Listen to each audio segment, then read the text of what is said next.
રવિવારે પ્રધાનમંત્રી બનાસકાંઠા જિલ્લામાંથી વર્ચ્યુઅલ બેઠક લેવાના છે, ત્યારે આવાસનો ડ્રો પણ ફાળવણીનો છે અને લાભાર્થીઓએ જે લાભ લીધો છે એ વિધાનસભા 68, 69, 70 અને 71 આ ચારેય વિધાનસભાની અંદર અલગ અલગ કાર્યક્રમ રાખેલા છે કે લાભાર્થીઓ સ્નેહ મિલન અને ભોજન સાથેનું તેનું મિલન રહેશે.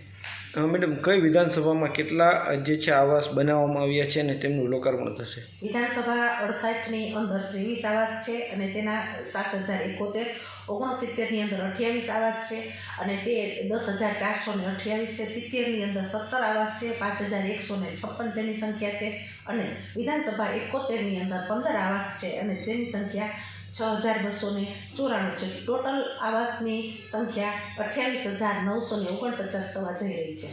મેડમ, કઈ રીતના આખો કાર્યક્રમ યોજાવાનો છે? કઈ કઈ જગ્યાએ સભા થશે? કાર્યક્રમ ચારે વિધાનસભામાં અલગ અલગ જગ્યાએ યોજાનારા છે. દરેક કાર્યકર્તાઓ અને 5,000 લોકોની સંખ્યાની અંદર ભોજન સાથેનો સ્નેહ મિલનનો આ કાર્યક્રમ છે અને આ કાર્યક્રમમાં આવાસની ફાળવણી પણ કરવામાં આવશે અને માનનીય વડાપ્રધાન નરેન્દ્રભાઈ મોદી વર્ચ્યુઅલ બેઠક સાથે આ ચારે વિધાનસભાની અંદર જોડાવાના છે. રેલનગર, વાવડી, શેખ હાઈસ્કૂલની અંદર અને સ્વામિનારાયણ મંદિર BAPSની અંદર આ ચારે વિધાનસભાના કાર્યક્રમ રહેશે.